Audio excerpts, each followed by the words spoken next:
Chi c'è dietro Napolitano? Perché partiamo prima da quello che sta più in alto. Questa è pacificamente, come abbiamo detto, è una dittatura finanziaria, quindi l'intera costruzione europea è una dittatura finanziaria. Ecco, ma perché Napolitano si piega a delle richieste?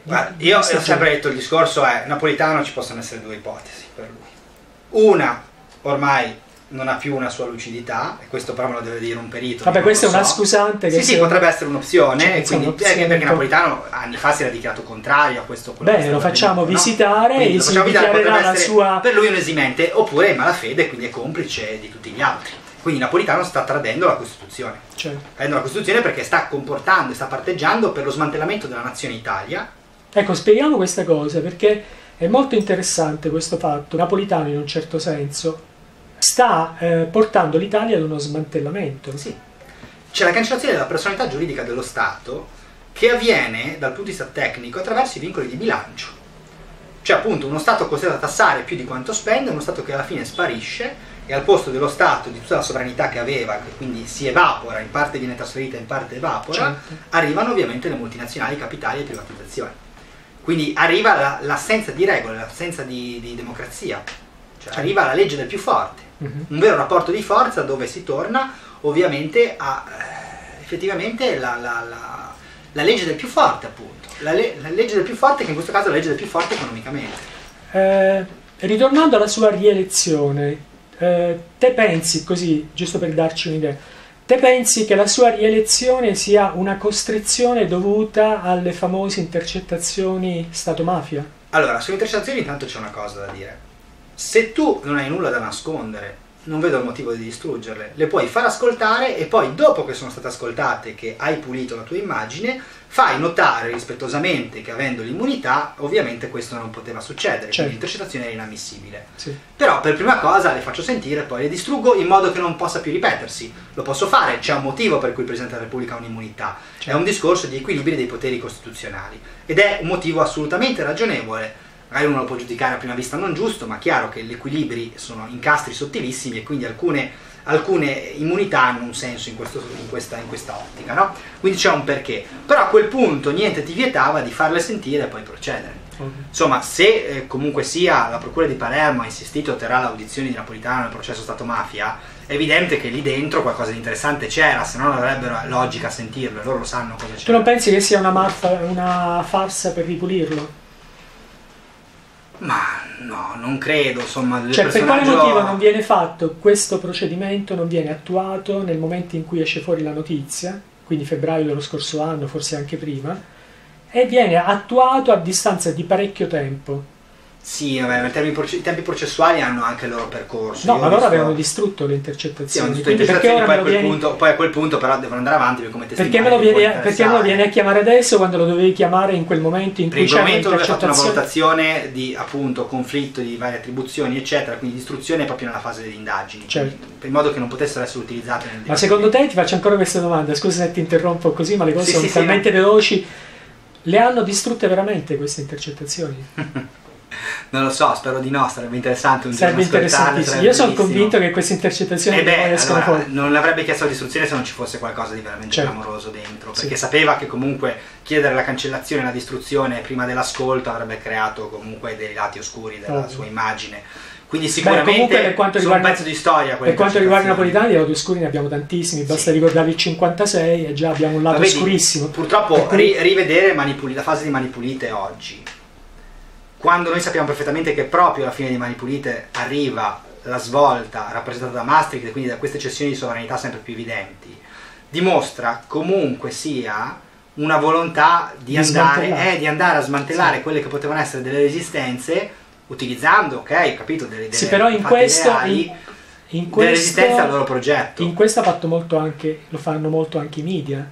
Perché i media hanno presentato la Prima Repubblica come qualcosa di pazzescamente... C'era la corruzione e eravamo una superpotenza. Esatto. La dimostrazione che la corruzione non ha un'incidenza. E oggi cosa c'è? Oggi c'è la stessa corruzione, se non peggio, ma io direi peggio. E siamo anche in condizioni di non solo di miseria, perché abbiamo ceduto la sovranità. Esatto. Esattamente. Quindi a questo punto va rivalutata la Prima Repubblica con tutti i suoi difetti. Il sistema di finanziamento dei partiti era uguale per tutti. Craxi a processo fa una posizione molto chiara, dove dice, parla proprio anche di Napolitano. Certo, cioè quello che ho fatto io lo faceva fatto anche lui. Certo. Qualcuno è stato indagato, qualcun altro no. Esatto. Col seno del poi ovviamente ci si vede anche lì qualcosa di decisamente sinistro, perché sicuramente tutto si poteva dire di Craxi, fuorché sarebbe stato così accondiscendente a cedere la sovranità nazionale.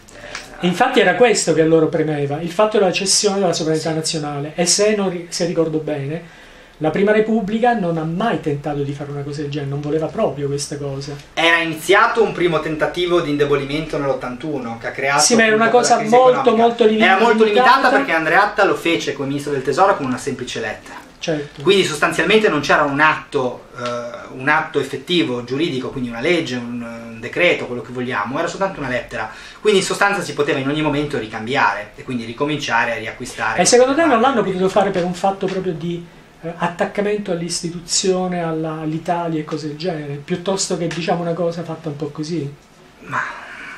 non lo so, è difficile. Cioè nel senso, c'è stato dopo il 92, di fronte ai vantaggi che loro avrebbero potuto avere, che hanno questi di adesso, no? Questi di adesso si stanno appropriando di tutto liberamente, anche perché noi abbiamo nel DNA, io lo dico sempre, tanta genialità, abbiamo proprio il marchio della genialità in assoluto su tutto il mondo, su tutto il mondo l'abbiamo dimostrato, ci sono dei documenti. Abbiamo qualcosina in più. Abbiamo qualcosina in più, poi attraverso la scuola, attraverso l'insegnamento, la deculturizzazione, perché secondo me c'è stato proprio un passaggio di deculturizzazione, ci hanno fatto abbandonare questa idea di essere geniali. Sì. E ci hanno catapultato in quello, ci hanno coltivato in quella che è il nostro proprio deficit, la nostra mancanza. Noi siamo vigliacchi, e questo è il fatto, ed è proprio stampato nel nostro DNA. Ci affianca una cosa bellissima. Abbiamo sempre avuto la tendenza a...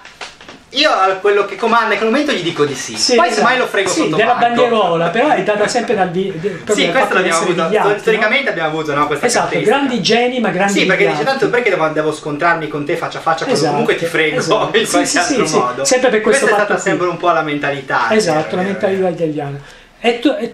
Noi quello che non riusciamo a capire è questo. Oggi d'accordo, l'italiano è abituato a soffrire, a guadagnarsi le cose, un pochino ad arrabattarsi, a cercare di tirare avanti, di fare la pagnottella quotidiana, eccetera, eccetera. Però nel momento in cui tu vieni calpestato e vedi che ti sta calpestando qualcosa che è illegale, illegittima, per quale motivo tu non reagisci? Le grandi masse, dovute al fatto che c'è tutto un sistema mediatico che va a loro favore, certo, che invoca l'Europa come massimo strumento di pace, certo. La leva è sempre la pace, sempre quello. Sì. C'è purtroppo tanta gente, la grande massa, che non ha consapevolezza di quello che succede, non capisce il perché, quindi è facilmente influenzabile, cioè è facilmente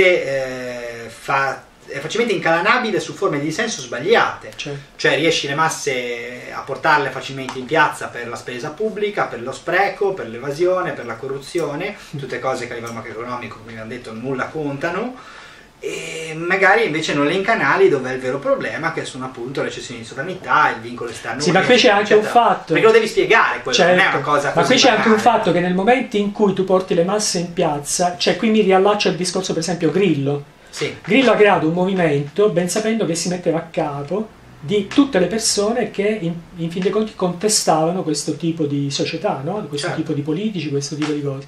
Quindi nel momento in cui tu fai una cosa del genere, se già hai consapevolezza del fatto che ti assumi una responsabilità enorme. Quindi io a Grillo rimprovero questo.